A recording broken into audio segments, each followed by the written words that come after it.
The city was alive with lights, but for Maria, it was just another long night. She walked quickly through the cold streets, her thin jacket unable to protect her from the wind. Her tired eyes carried the weight of endless days and sleepless nights. In her arms was a small bag of bread and milk, the only food she could afford for her son. Maria was a single mother. Life had been cruel to her. Once, she had dreams of becoming a dancer, performing on big stages. But fate had taken everything away. Her husband had left years ago, and since then, Maria had been working day and night just to survive. Her son was her only reason to keep fighting. Tonight, she was on her way to her second job. She worked as a cleaner in a luxury hotel where the wealthy gathered. The hotel was full of golden lights, marble floors, and music that floated in the air. Guests wore diamond jewelry, expensive suits, and laughed as if life had never hurt them. Maria often wondered what it felt like to live in that kind of world. But she knew she did not belong there. She belonged in the shadows, with a mop in her hands and pain in her heart. As she entered the grand hall, she bent her head, avoiding the eyes of the guests. She had learned to stay invisible. Tonight, however, something unusual happened. At one corner of the hall sat a man in a white robe, his presence commanding without effort. His watch sparkled with diamonds, and beside him was a golden cane. He was not just rich, he was powerful. People whispered when he walked by, calling him the Sheikh. The Sheikh was used to seeing dancers, singers, and performers every night. But his sharp eyes noticed Maria. She was not dressed in silk or velvet. She wore a simple uniform, her hair tied back, her face pale from exhaustion. Yet there was something different about her. Something that caught his attention. He watched her as she cleaned the floor near his table. She moved with quiet grace, even though she did not know it. Every step of hers had a rhythm, every motion seemed like a hidden dance. The Sheikh leaned forward, curiosity burning inside him. "You there," he said in a deep voice. Maria froze. Nobody ever called her like that. Slowly, she turned, her heart racing. "Yes, sir," she whispered, afraid she had done something wrong. The Sheikh studied her carefully. "You look like someone who knows how to dance," he said. Maria's eyes widened. Dance. The word stabbed her heart. Once, long ago, she had danced. Not for money, not for survival, but for love, for art, for the joy of being alive. Now, that dream was buried under hunger and struggle. "I don't dance anymore," she said quickly, lowering her head. The Sheikh smiled faintly. "Everyone has a price," he replied. He pulled out a thick bundle of money and placed it on the table. "Dance for me, and this is yours." Maria's throat went dry. She stared at the money, her mind filled with pictures of her hungry child. That money could pay the rent, buy proper food, maybe even clothes for winter. But her pride screamed at her.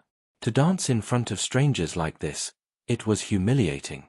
"I cannot," she whispered, her voice trembling.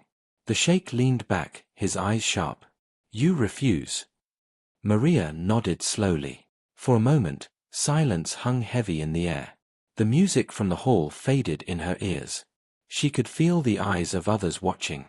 Her cheeks burned with shame. The Sheikh tapped his fingers on the table. Then he pushed the money closer to her. "Think carefully," he said. "One dance. Just one. And this money is yours." Maria's hands shook. Her heart screamed no, but her mind thought of her son, sleeping hungry again tonight. She remembered his small voice asking for food. Tears filled her eyes. The Sheikh watched her carefully, amused by her struggle. He thought it was only about money. But he had no idea what pain lived behind her silence. Finally, Maria closed her eyes. She whispered to herself, "For my child, only for my child." Her hands reached out, not for the money, but to steady herself. She took a deep breath, her body trembling.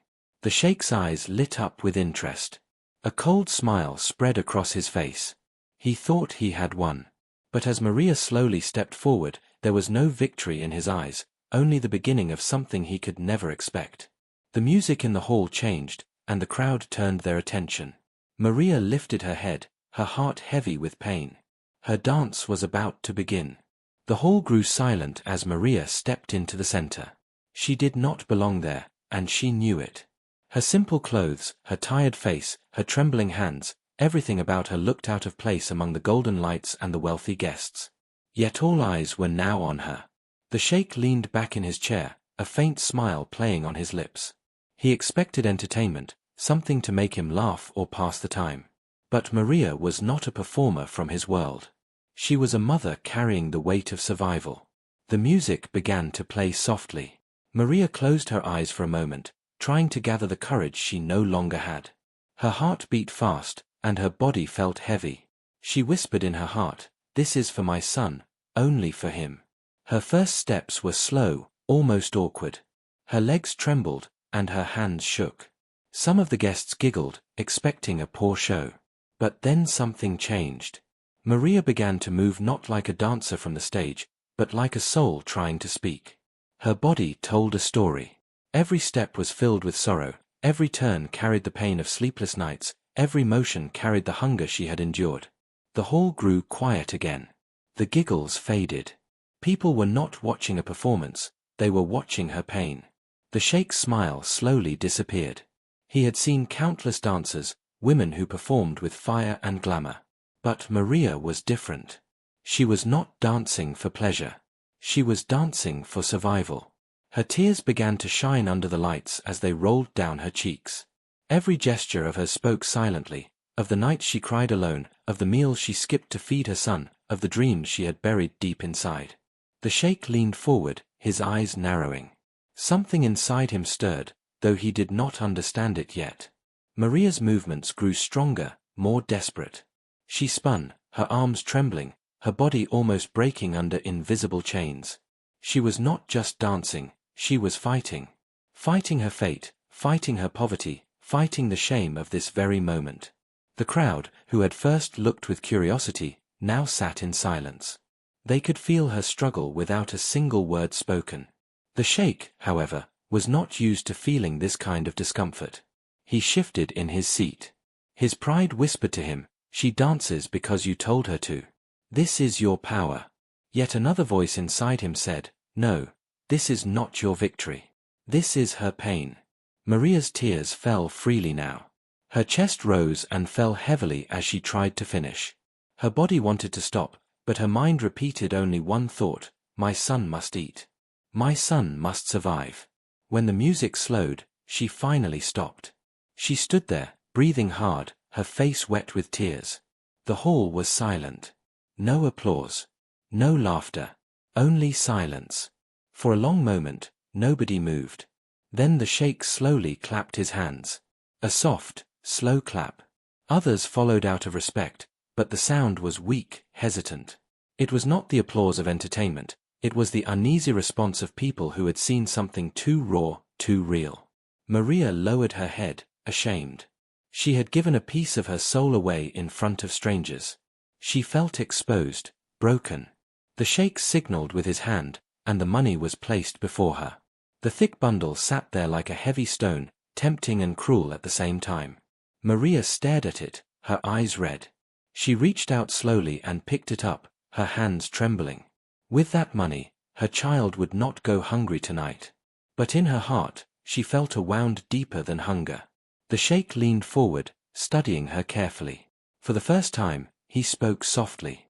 "You dance with sorrow," he said. "Why?" Maria looked up, startled. She did not want to speak. To tell him the truth would be to open her wounds even wider. She shook her head silently. But the sheikh was not satisfied. He raised his voice slightly. "Tell me, what is your story?" Maria held the money tightly, her body trembling. "My story is mine," she whispered, her voice low but firm. Then she turned to leave. The sheikh's eyes followed her.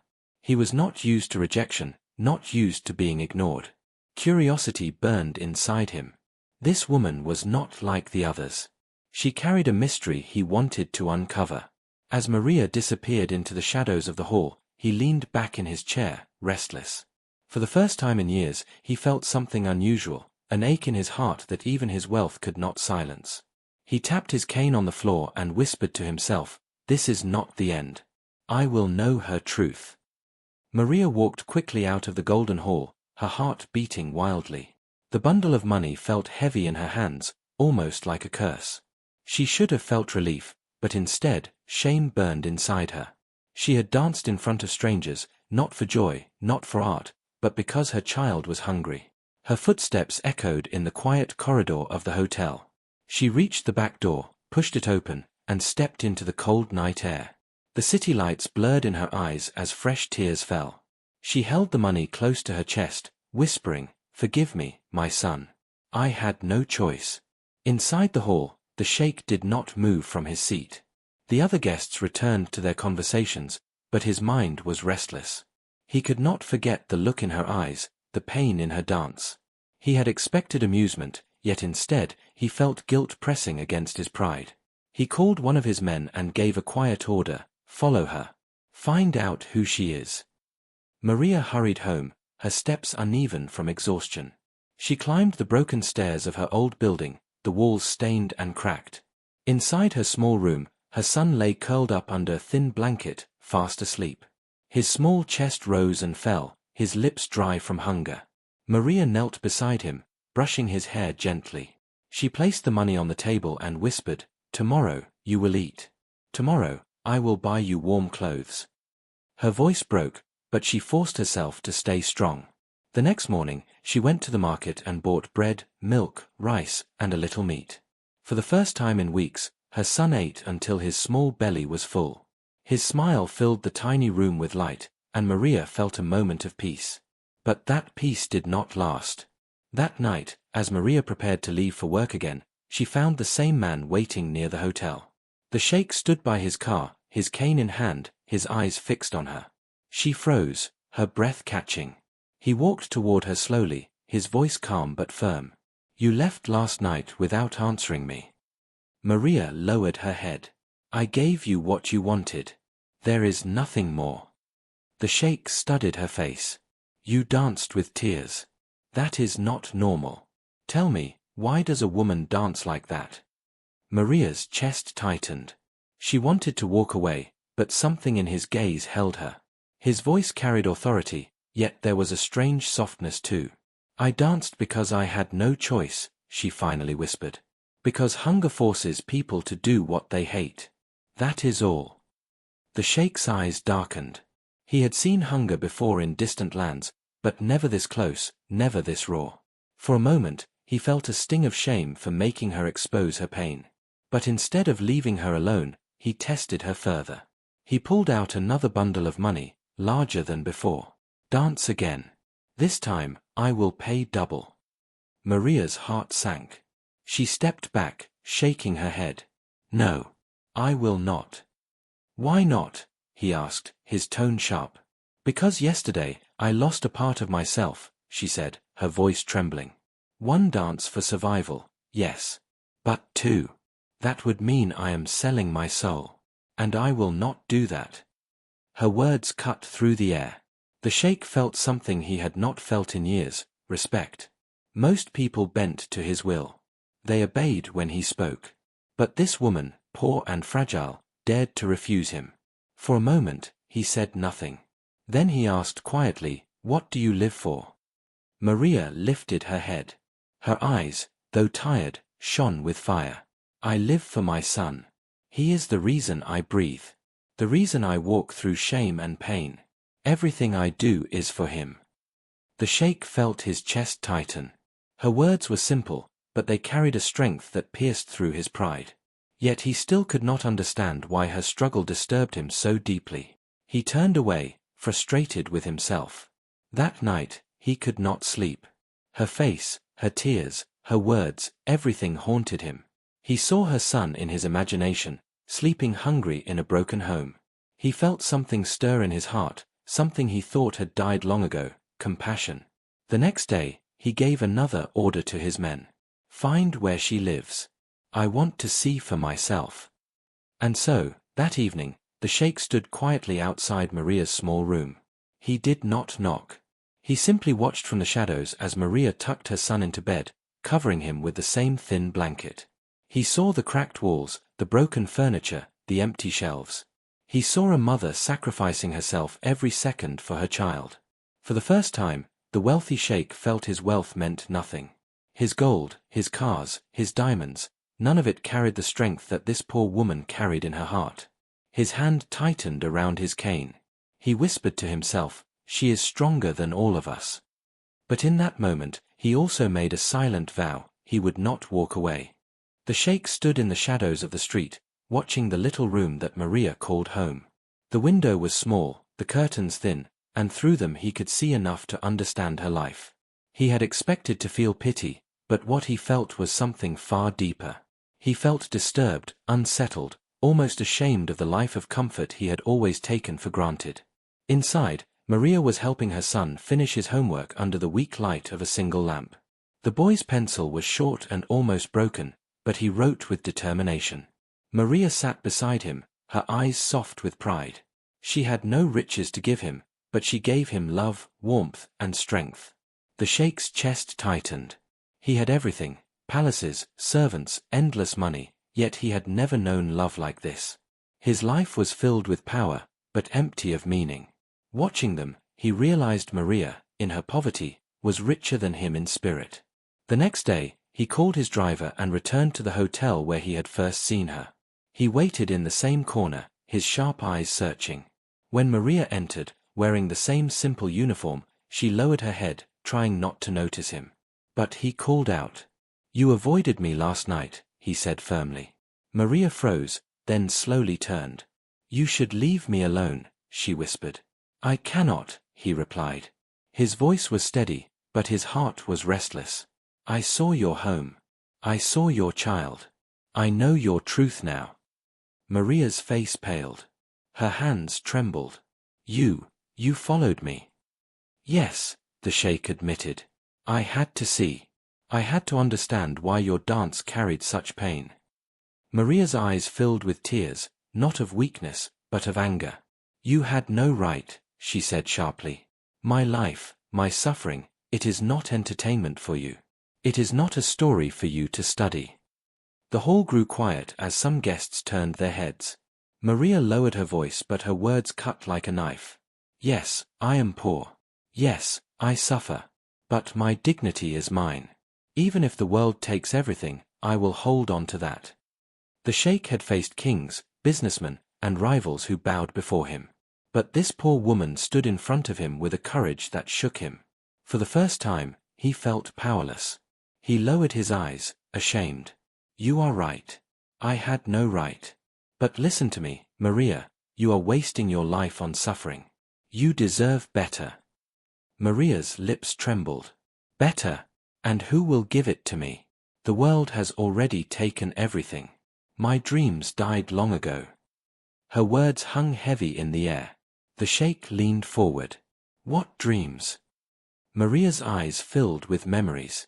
For a moment, she was not a tired mother, but the young girl she once was.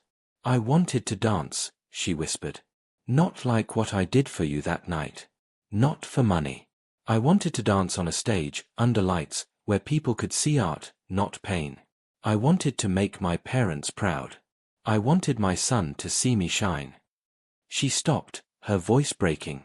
"But hunger killed my dreams. Life killed them." The sheikh felt her words pierce him like arrows. For the first time, he saw her not just as a struggling mother, but as a woman whose soul had been robbed. Silence filled the hall again. Then the sheikh spoke slowly. "Dreams do not die, Maria. They sleep. Sometimes, they wait for the right moment to wake again." Maria shook her head, bitterly smiling. "That moment will never come. My dream is gone. All I can do now is fight for my child's tomorrow." The sheikh leaned back, thoughtful.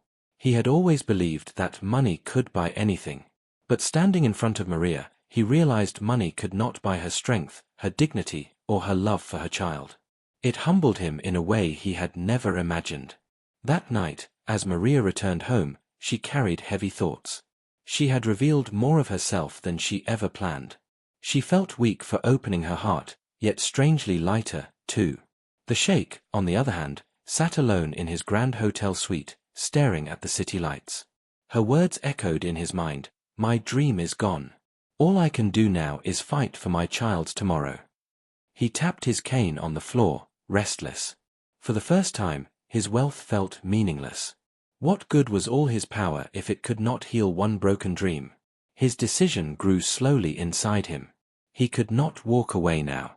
Not after seeing her truth. He whispered to himself in the silence of the night, "If she will not ask, then I will give. If she has lost her dream, I will return it to her." The next morning, Maria woke to a knock on her broken door. Her son jumped up in surprise, and she opened it slowly. Outside stood the Sheikh's driver, holding an envelope. Inside was a letter written in simple words. "Come to the hotel tomorrow. Do not fear. I have something for you. A chance. Not for me, but for you." Maria's hands shook as she read the letter. Her heart pounded. What did he mean? What did he want this time? She looked at her son, who smiled innocently, unaware of the storm in her chest. Maria whispered to herself, "What is he planning now?" Maria sat on the edge of her bed, the letter still in her hands. She read it again and again, her heart torn between fear and hope. The sheikh wanted her to come to the hotel again, but this time he said it was not for him, it was for her. She did not trust him. He was a man of power, a man used to buying whatever he wanted. But something inside her told her this was different. His eyes, his words, the way he had looked at her, there was no mockery, no cruelty. Only something she could not name. Her son looked up at her with innocent eyes. "Mama, what is it?" She forced a smile. It's just a letter, my love. Someone wants to help us." The boy's face lit up with a smile. "Maybe it's a miracle," he said happily. Maria hugged him tightly, tears filling her eyes. "Please let it be a miracle," she prayed silently. The next day, she dressed in her cleanest clothes and walked nervously to the hotel. Her steps were heavy with doubt, but also with a small spark of courage. When she arrived, the sheikh was waiting in the grand hall. He stood tall, his cane beside him, his eyes serious but gentle. This time, there was no audience, no music, no crowd, only the two of them. "Thank you for coming," he said softly. Maria lowered her head. "What do you want from me now?" she asked, her voice steady but cautious. The sheikh shook his head. "Nothing. I want nothing. This time, I want to give." Maria frowned, confused. "Give? Why?" "Because your strength has shown me something I had forgotten," he replied. "You reminded me that wealth is empty without purpose. You showed me that real courage is not in power, but in sacrifice." Maria said nothing, her heart racing. The sheikh gestured, and two men entered the hall carrying a box. Inside were papers, documents, and keys. He pushed them toward her. "This is for you," he said. "A new apartment. Safe, warm, with food stocked inside. These papers will cover your debts.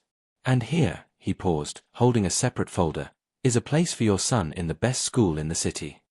Maria's eyes widened. She stepped back in shock. "No. I cannot accept this. It is too much. I cannot repay you." The sheikh's eyes softened. "I do not want repayment. You have already given me something I could never buy. You made me see what it means to live with love, with dignity. That is worth more than gold."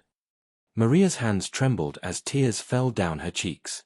She wanted to refuse, but when she thought of her son, his hunger, his broken shoes, his dreams, her heart broke. For him, she had to accept. Slowly, she whispered, "Thank you." The sheikh nodded, but he was not finished. He looked into her eyes. "There is one more thing. You said your dream was to dance. Not for money, not for survival, but for art. That dream is not dead. I have arranged a stage for you. Tomorrow night, you will dance, not for me, not for the rich, but for yourself. For your son. For your heart." Maria's lips parted in disbelief. She could not speak. Her chest shook as sobs escaped her. For years she had buried her dream, but now, a stranger had given it back to her. The next night, the hall was different. No longer filled with mocking eyes or greedy laughter. Instead, it was quiet, respectful, filled with people who had come to see something real. Maria stepped onto the stage, wearing a simple white dress. Her son sat in the front row, his eyes shining with pride. The sheikh sat at a distance, watching silently, not as a master, not as an owner, but as a man who had finally learned humility. The music began. This time, Maria's dance was not heavy with sorrow. Her steps were light, her arms free, her eyes bright. She spun with joy, with hope, with the strength of a mother who had survived storms and still stood tall. The audience sat in awe. Her movements told a new story, not of hunger, but of rebirth. Not of pain, but of love. Her son clapped with excitement, tears streaming down his little face. "That's my mama," he shouted proudly. The sheik's eyes grew wet. He had seen countless performances, but none touched him like this.